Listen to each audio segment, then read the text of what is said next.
Hey everyone, welcome back to Brian's Mysteries and Adventures on Trail.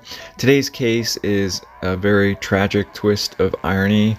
We are going to be talking about a YouTuber who was a very experienced survivalist, camper, hiker, bushwhacker, living in the Northern Highlands of Scotland. We're going to be talking about the disappearance of Finn Creaney, who was only 32 years old at the time of his disappearance. Here is a map of the general area that he was intending on hiking around, a place called Loch Naver. This is right off of public road B873. This is a picture of Finn. He was just at home at the outdoors. He loved nature. He was an amazing survivalist. He was known for building shelters in sub-zero temperatures with basically nothing. He was living in the area of Tain. Now, I'm sorry if I mispronounce these names. I looked them up and several people pronounce them different ways. So this is where Tain is. This is a picture of the downtown area of the town that he lived in. It was roughly 17 miles from Golspie, which is another town that on this day of March 25th, 2022, he had driven his own vehicle up to this town. And this is just some pictures of the countryside, the Northern Highlands, what it looks like. I'm going to have some more maps up. This is a picture of the area where he was eventually dropped off on the public road B873. It is on the north side of Loch Naver. Now this next picture is just a map picture of the road. It doesn't really show much except the actual road. The picture following it is a picture of the actual road B873. So you can see it's just a very small little public road that just goes up through the highlands. Lots of mountainous areas, lots of flat areas. The town of Golspie, or Golspie, however you pronounce it, I apologize, is highlighted there with the red dot. He drove to this coastal town that morning. Everything was going fine, and around 12:15 he had called his wife. He had said that he would be back on Sunday. This was a Friday. From the town of Golspie, pictured there, he was driven up north to the north base of Loch Naver, dropped off at a caravan park by a friend. From here, he was planning on hiking cross-country back to the town of Golspie. Now I'm going to have a map up coming here to sort of give you an idea of the area. It's between this town called Loch Naver and Golspie. This road I'm going to have a picture of. This is another picture. It's a very small public road, but it was well traveled by hikers, bikers, other people just crossing the country. And on this day, Finn was planning on traveling between these two areas, using his cell phone to film a new YouTube video for his channel. His channel is known as WildCat Bushcraft, that he started a few years back, I believe in early 2021, which actually he was showing how he could build various shelters in crazy weather, survivalist skills. He was even working as a teacher to teach survival skills, camping skills, hiking skills, bushcrafting skills to youngsters back in his hometown of Tain. The timeline is a little confusing. Like I said, at 12:52 p.m. on that Friday, he had called his wife to tell her he loved her, tell her to be back on Sunday, congratulated her on her shop. Then at 1:47 p.m. in the village of Large, his phone apparently cut off. There was no more messages sent. The authorities said that it was either turned off, submerged underwater, broken, or the battery had run out.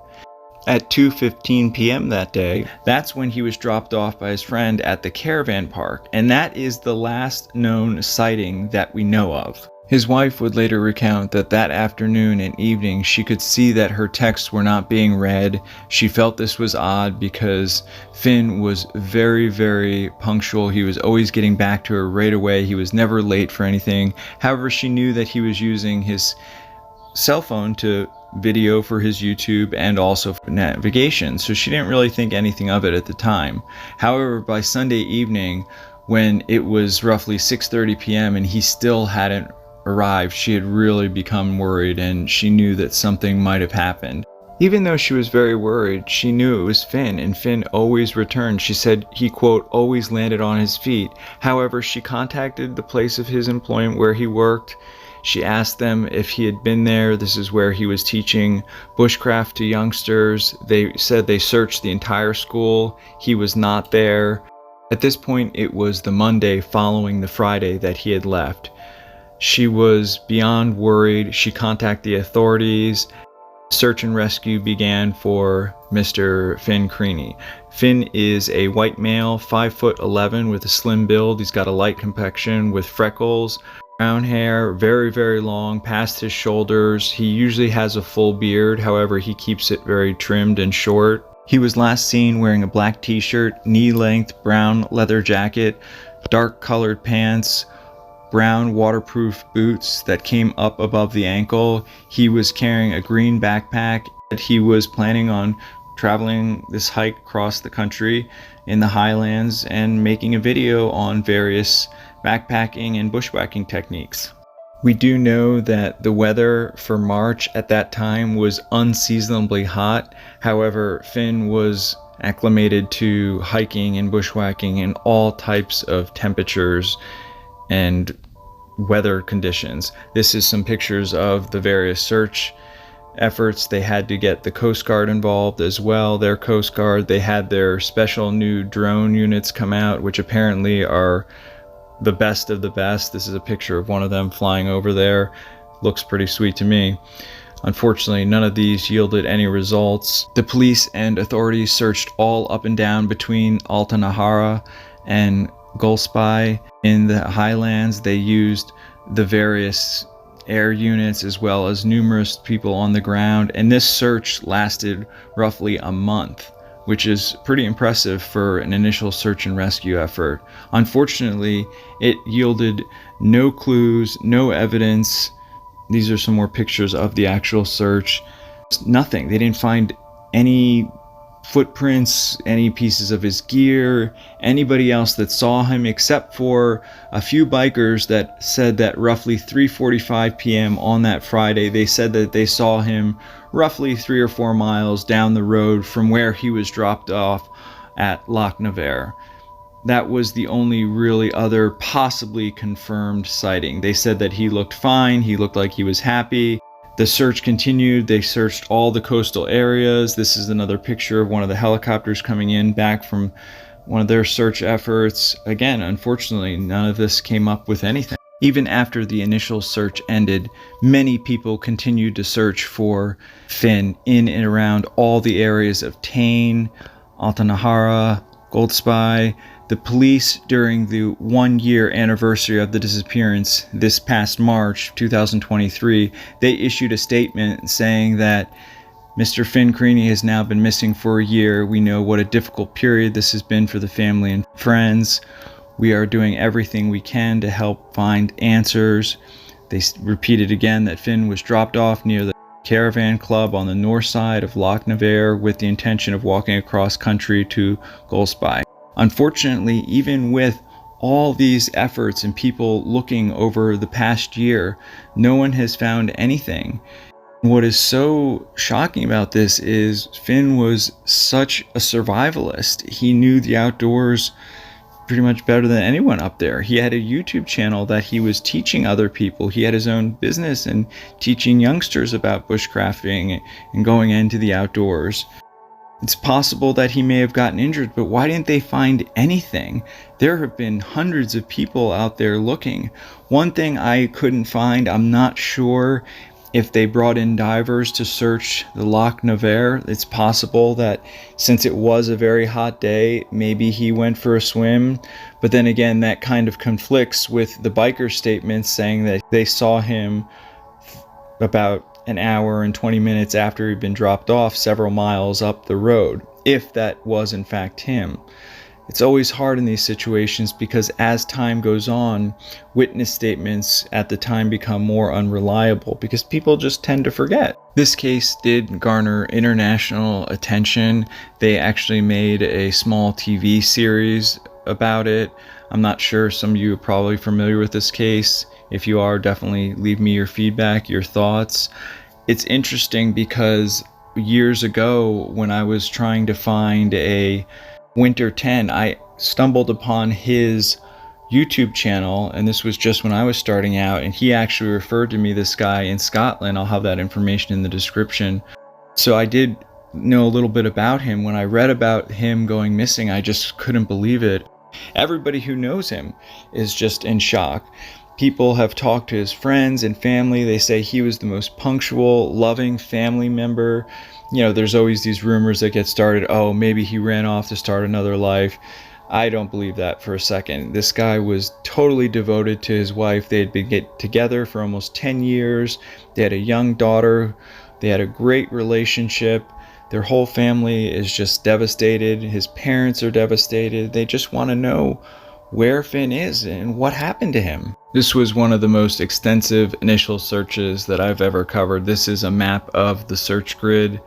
They just did an amazing job with their efforts. Throughout all that, it's just unreal that they found nothing, not even any witnesses aside those bikers. Definitely would like to hear your opinions and thoughts. If you know about this case, I'll have more information in the description as well, links to further reading. I want to dedicate this video to Finn and his family, his friends, all his loved ones, all the search and rescue members. My thoughts and prayers go out to you, and I hope that you do find him soon and that he is okay.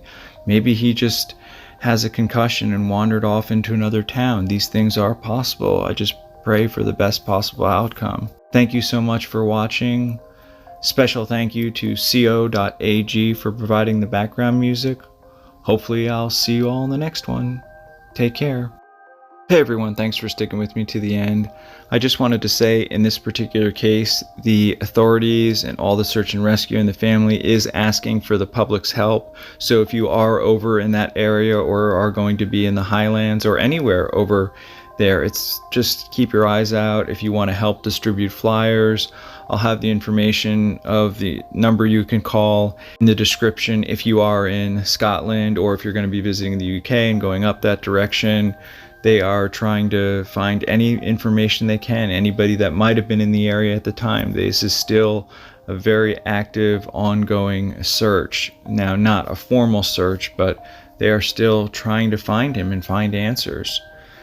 I am also still looking for submissions for the Yosemite Centennial bronze 3-ounce coin. It's a beautiful coin. It comes with a case, COA, presentation stand. It's just all you have to do is leave me a comment, message, maybe give me a video suggestion of a case you'd like me to cover, or just feedback on this particular case or your thoughts on this particular case.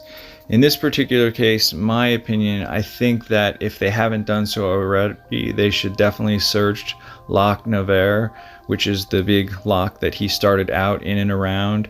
Again, I looked and looked, I couldn't find information if they did that. Hopefully somebody will come forward with some information soon, or find something, maybe a piece of his gear, anything. If you guys would like to make a calendar submission for next year's calendar, as always, I'll have my email in the description for that. You can also send me case suggestions. If you'd like to donate to the channel, you guys have been absolutely awesome. My PayPal, Venmo, and address, my P.O. box, is always in the description. I want to thank you all that have donated, even that haven't, that have commented. I just appreciate everyone. All of you all are just so wonderful. You make this such a better experience for me, especially with the hard times I've been going through. And I just thank you so much. Once again, thank you for watching. I hope everyone is having a great week and your summer is off to a great start. See you next time.